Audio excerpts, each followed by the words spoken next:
welcome to this video. The fanfiction is linked in the description below, and if you want to go support the author, please do, because we love authors in this community. Bakugou, do you have anything to say that's not a cuss word? No, let's get into this video.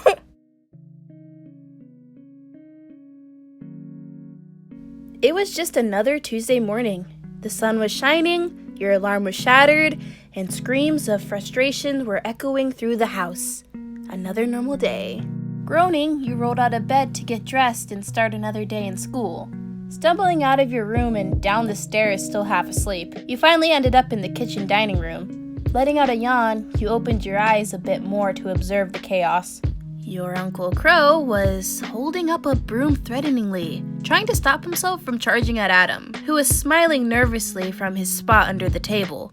There was milk spilled all over the table and cereal scattered around like a war zone. Crow looked ready to chop Adam in half as soon as his exhausted body finally woke up.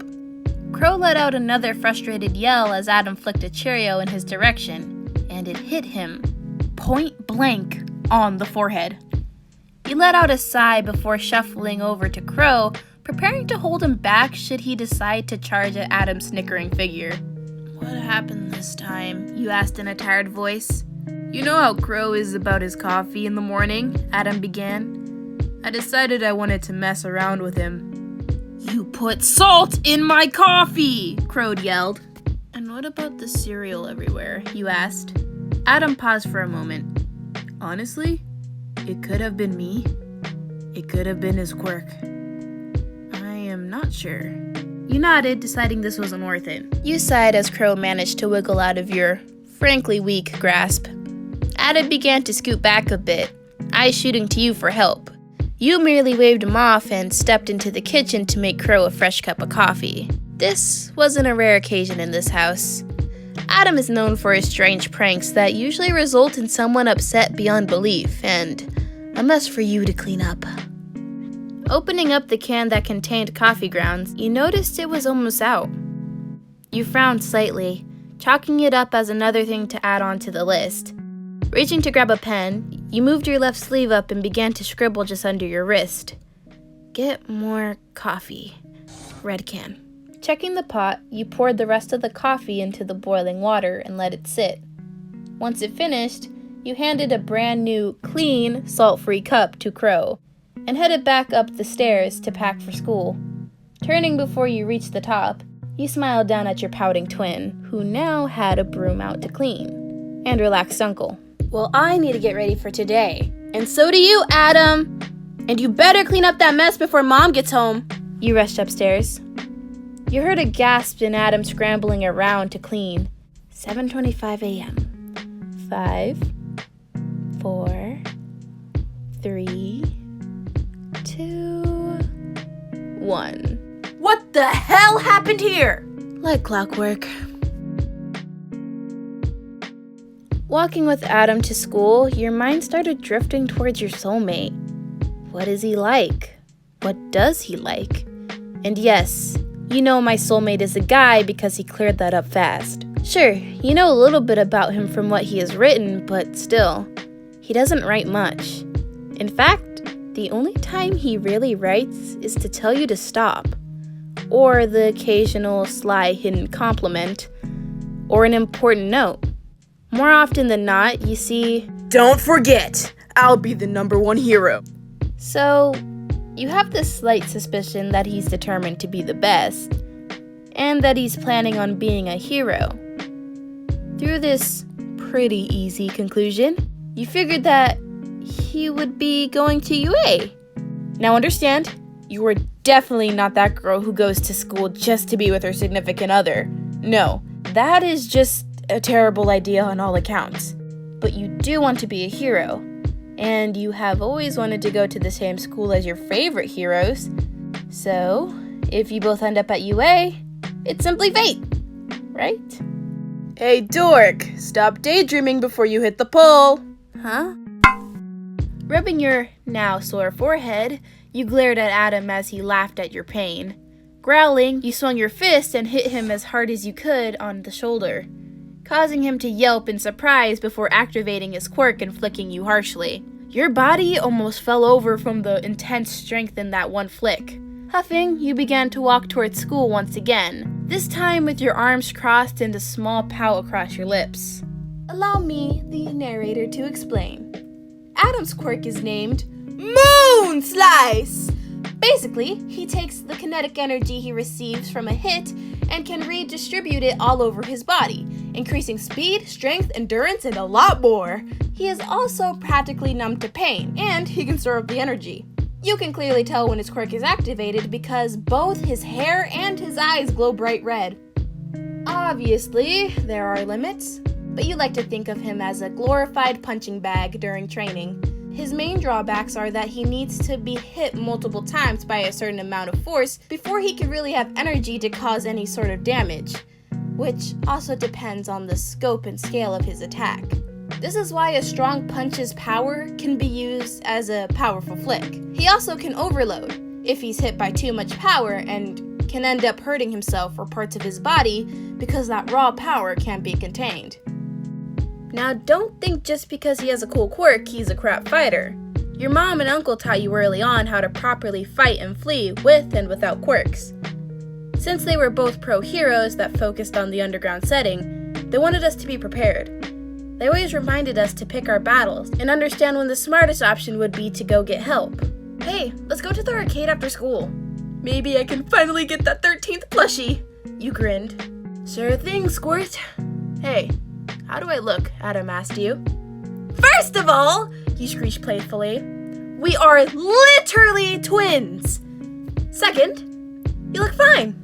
Well, your eye patch is missing, but other than that, you look great. Adam started panicking as he searched for the eye patch. A look of relief flooded his face once he found it, and you stepped back to observe him.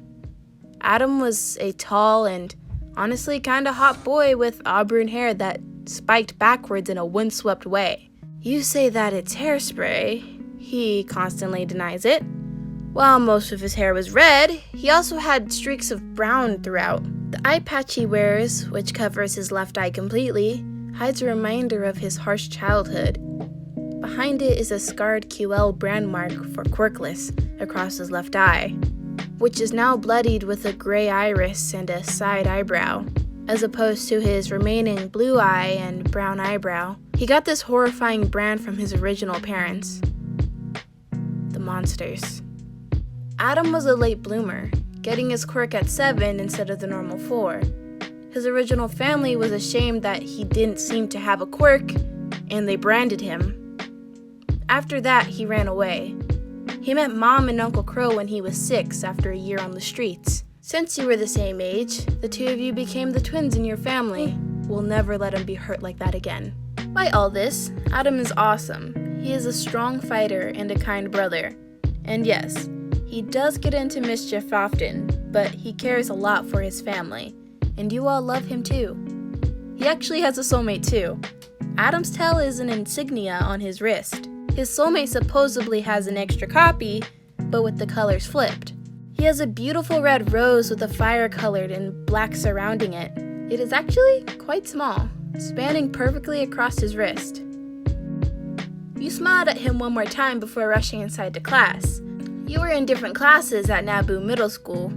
You ran over from your locker once you spotted your best friend by his. Carrie! You hit him with your bag playfully. You were supposed to wait for me at the gate! Stop! He was waving his arms around as if swatting a bug before activating his quirk. No fair! You stood next to him with a pout. First you leave me at the gate with my brother, then you activate your quirk so I can't hit you? He laughed at you before tugging you towards the building.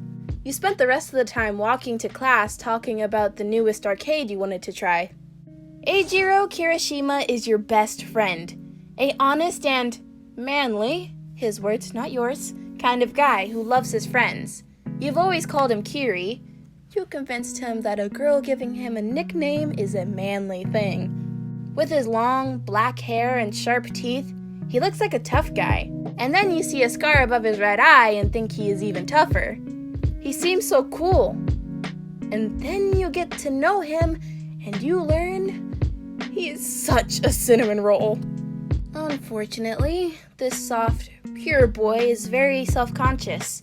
Kirishima hates his quirk, and he stated more than once that he doesn't think very highly of himself. He often thinks that his quirk lacks the flashiness that most pro heroes have, and worries that his skills cannot compare to the others. You, on the other hand, think Kirishima's quirk is awesome! Kirishima's quirk gives him the power to harden and shape any part of his body. The ability not only protects him from physical attacks, but also from heat and shock waves. Kirishima also becomes stronger to an extent, which causes the hardening itself to slowly dissipate, and Kirishima to lose stamina. A lot of this self-doubt seemed to have come from an incident in junior high, when you saw a pink girl named Mina Ashido stop an underclassman from being bullied, and save some students from a threatening figure. Your other classmates pointed out that Mina will easily become a hero due to her outgoing personality and athletic nature, and that her quirk was sure to make her a top pro. After this, Kirishima thought of himself as dull and boring, but you're here to try and convince him that he isn't. Today's classes were mostly free periods. People were being called out to meet with a counselor to talk about future schools and confirming the details of their quirks. You and Kirishima took this time to talk about UA. You sat on his desk next to the window while he leaned back a bit in his seat. Well, obviously you're getting in, you grinned. You are an awesome fighter. Plus, you get to get in normally. I have to take a much harder teacher recommendation test. You were recommended? He asked. Yep. Mom and Uncle Crow recommended me, you nodded. Well, how many others were recommended? I'm not sure. I think 7 more? I know Endeavor's kid is taking the test. You're friends with Endeavor's kid? Kirishima tilted his head to the side. Friends isn't quite a good word. We know each other, respect each other, and both despise his father. Kirishima laughed loudly at this, but I wouldn't say friends. That's a shame. Is it? He seems cold and aloof. And I like my friends to be fun. Like you. Kirishima blushed before punching your arm lightly. I'm not that cool. You are! I'm not. Hey, what if he is your soulmate? Who? Todoroki? No way! You crossed your arms in an X shape. We tested it out and everything. Hey, didn't you have something on your hand earlier? Kirishima pointed out. Huh? Oh, my soulmate must be taking a test. He wants to do well in school and doesn't want my writing to be seen as cheating. You simply shrugged. He usually writes it back anyways, so I'm not worried. Must be nice being able to actually talk to your soulmate. Kirishima looked down. All I have is the word electrifying written on me. You pushed him playfully. That means your soulmate must have an electric personality. Theirs probably says manly. He grinned weakly before looking out the window. Sensing an incoming session of self-doubt, you poked his cheek with your finger before grinning. How about we make a deal? If you get into UA, I get to dye your hair in any color I want. And if you don't get in, I'll dye my hair a bright yellow-green. No offense to anyone with a hair color. He turned to you with a smile. All the more reason for me to get in. Mika Akamore? Called the class rep. Looks like it's my turn. You waved him goodbye before walking out of the classroom and to the counselor's office. Walking down the hall, you had time to wonder more about your future. Obviously, you're going to be a hero. Will you be number 1? Probably not. Your soulmate seems very determined to be the best, and you would be happy being number 2. You paused momentarily in the hall. Does your soulmate even like you? It sounds dumb, but you can be rejected and it will hurt. A lot. Unfortunately, it happens often. Soulmates meet the ones they were previously dating, convinced they are in love, and ends up rejecting their true soulmate. The thing is, when soulmates reject one another, they either get new soulmates or die. It really depends on the situation, since it isn't uncommon for people to have multiple potential soulmates. Don't think about it as fate versus free will. Think about it as a string twisting together both fate and free will. No, your soulmate will like you. Think positive, Mika. Yeah. You will get into UA and maybe your soulmate will too. And it will be okay. This high school life will be great. You stepped into the counselor's office. The small office belonged to a nice woman named Ari. There was a desk, computer, several beanbags for comfort, and even a small sofa. It was a very calming room, and just stepping into it made you feel safe. The room fit perfectly with Ari's personality. She's very kind and understanding. Her quirk allows her to sense and calm emotional distress. Morning, Mika. Ari grinned. Ready for UA? Come on, you know I still have to take the recommendation test. You will be fine. Ari waved your doubts aside. For now, let's update your quirk information. Just start by telling me what you know. Okay, my quirk has been named Glyphs. You began. Basically, I can create these glyph circle things that can be used in a variety of ways. Create a slippery platform to skate at high speeds. Generate mid-air platforms to manipulate my trajectory in the air. And perform limited time dilations that can speed up actions, to name a few. The easiest glyph for me to make is the white kind, which has the ability to push me. I can create these as often, with a maximum of 12 at a time. And they usually aren't much larger than myself. The next glyph is black, and I call them gravity glyphs because they have the ability to pull or launch whatever is in their influence. They are a bit harder to make and require more energy to use, but they work well when I need to stay in place, or use speed on others. That sounds interesting, Ari grinned, but you already had that down. Anything new you discovered? What about that time dilation? Time dilation is strange, you nodded.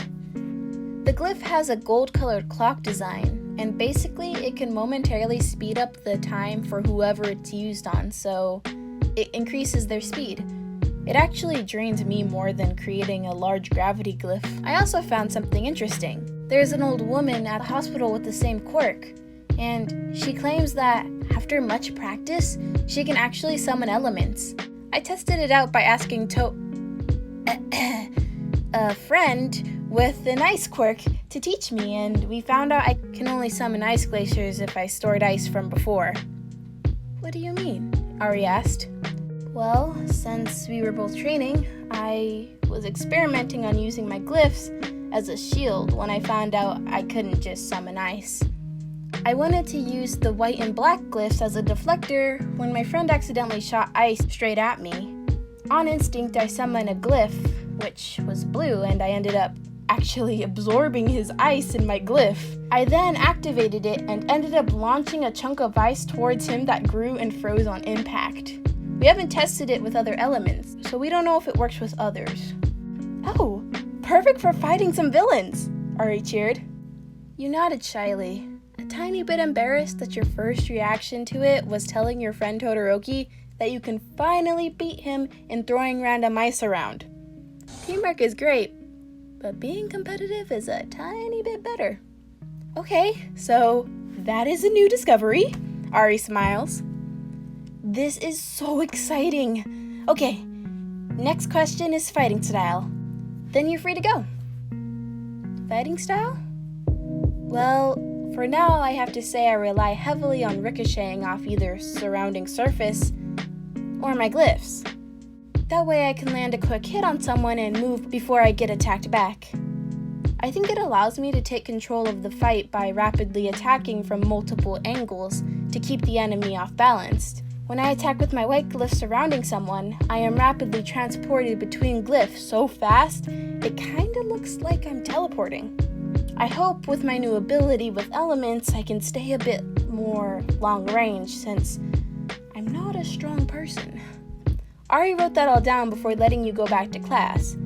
You said goodbye as you left the office and headed back to the classroom. You got a text alert and, like the totally super sneaky girl you are, snuck a glance to see the message. Hit or miss? Yo, twin, I have club today. Why don't you and Spiky Boy go down to the arcade? I'll see you when I get home. Don't let ice cream get me. You stifled a laugh.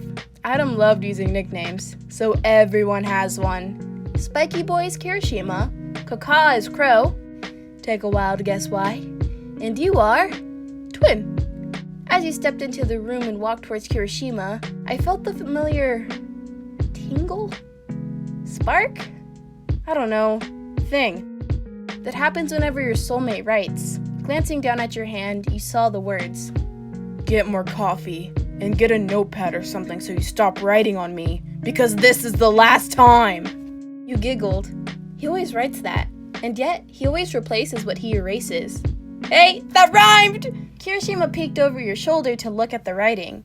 He poked it before looking at you. "If you got a henna tattoo, how long would it stay?" he asked. What? Well, they're absorbent, right? Like, it stains your skin and stuff? He waves his hands around wildly. And the more you wash it, the faster it goes. So, if you got a henna, would it work too? I have no idea, Kirishima. What about if you carve words into your skin? Kirishima, I don't think my soulmate would like that. Why not? He tilted his head. He looked at him incredulously. Well, first, self-mutilation is bad. Second, we feel the exact same thing when writing, and I know that because sharp pens exist. Third, I haven't met my soulmate, but I have a feeling they believe in self-care. You raised an eyebrow at him. Well, I'll be here, Kirishima said proudly. It wouldn't be manly to leave you with a jerk. You laughed with him. It's nice to see Kirishima on a good day. He has a lot of self-hate, but you hope that he'll be more confident when he trains to become a hero. You stepped into the arcade with your earphones blasting music. Kirishima wanted to do some training alone, so you said goodbye at the train station and went home alone. This arcade is the closest one to home, but it's still pretty small.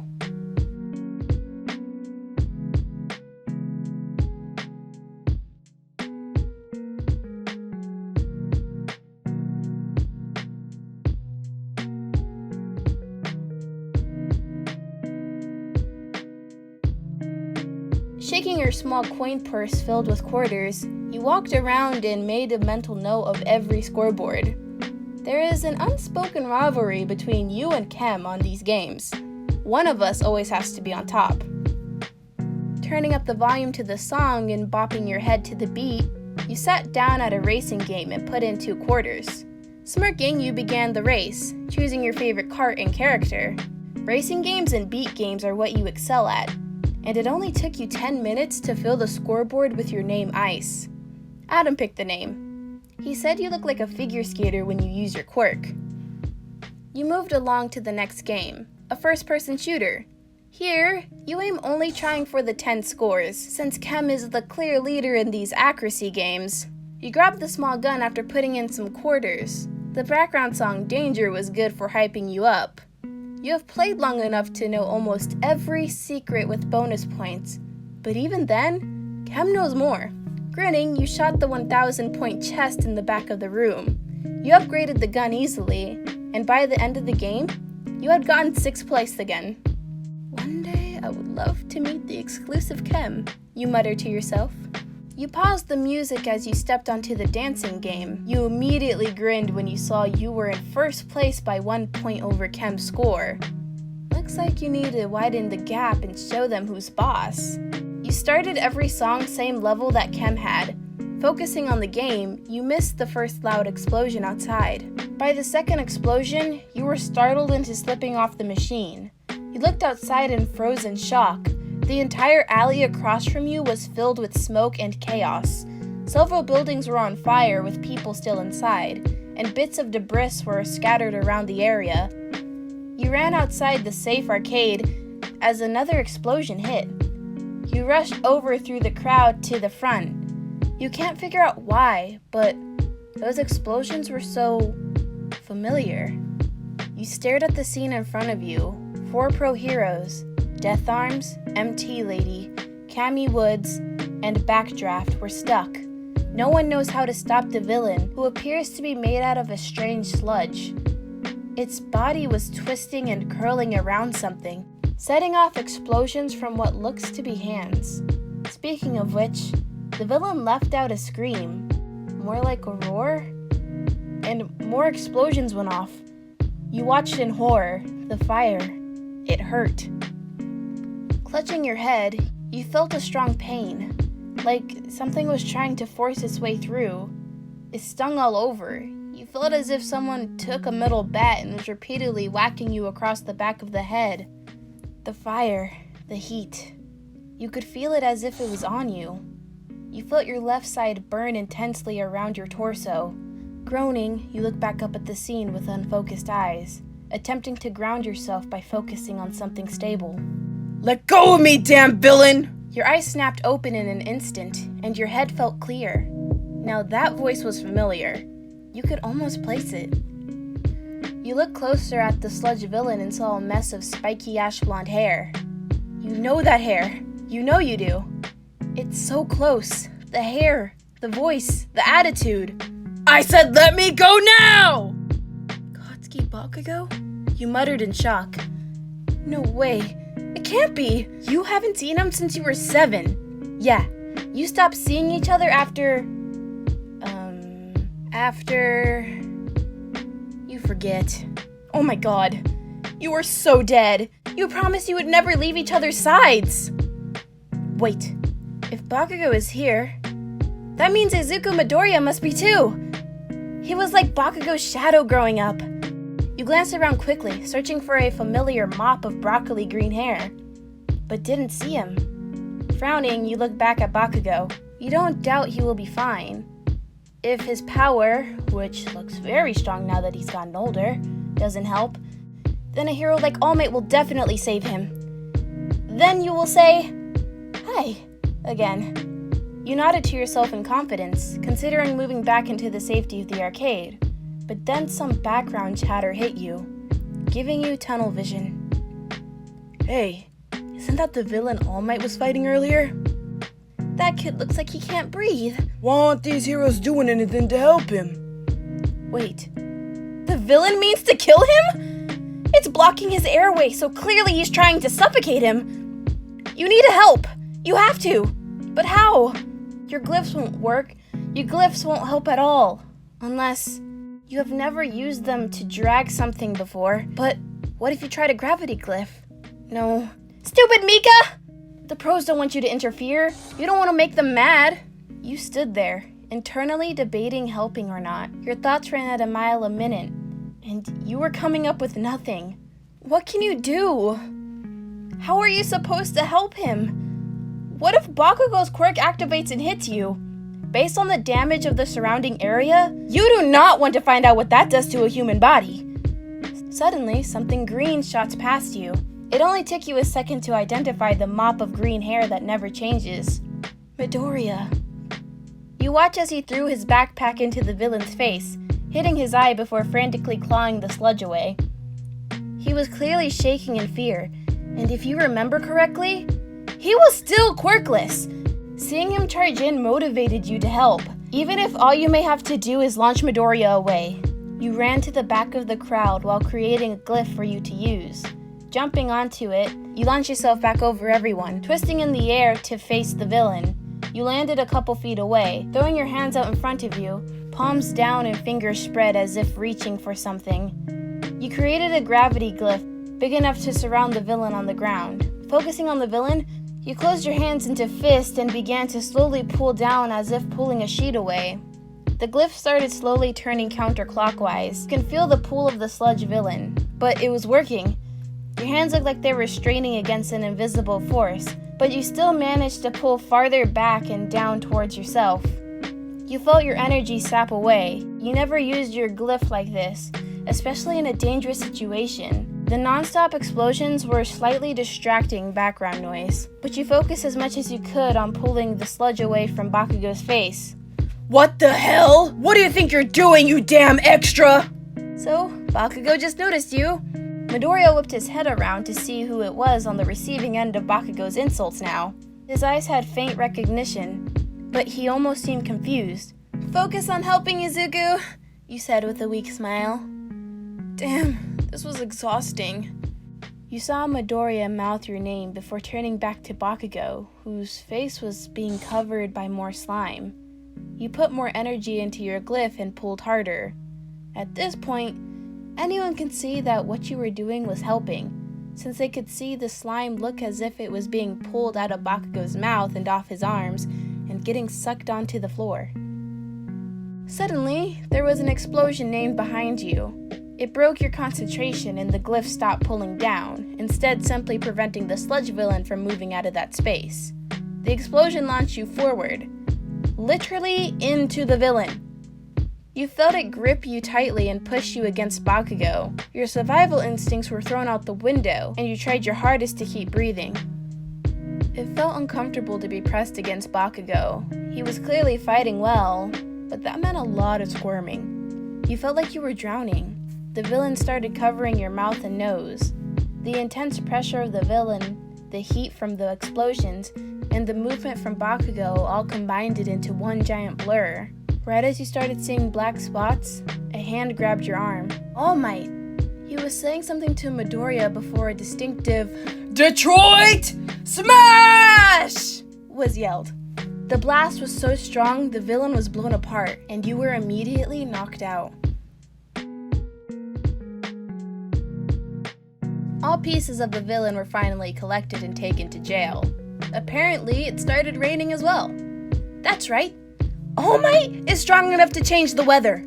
You were each checked over by medical staff and given the okay once you woke up. The media and a couple pros began praising you and Bakugou for being so brave the entire time.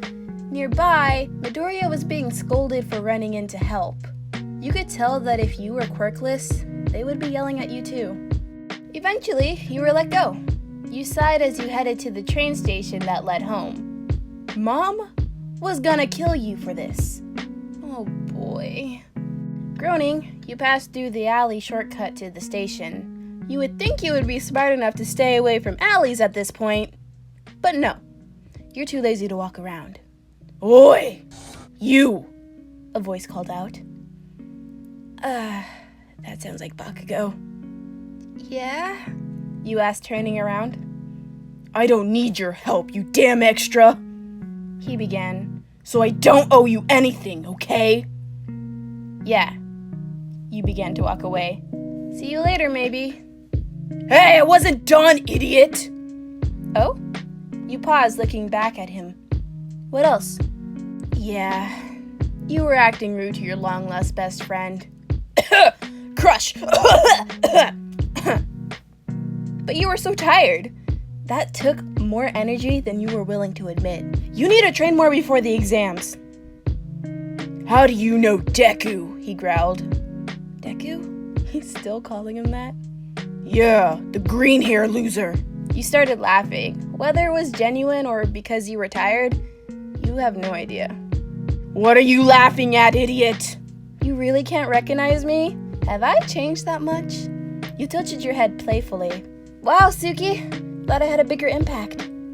Who the hell are you calling Suki? He trailed off. Now he gets it.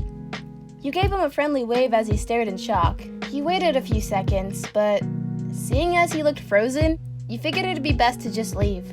Waving, you walked away. See you later! I don't want to miss the train!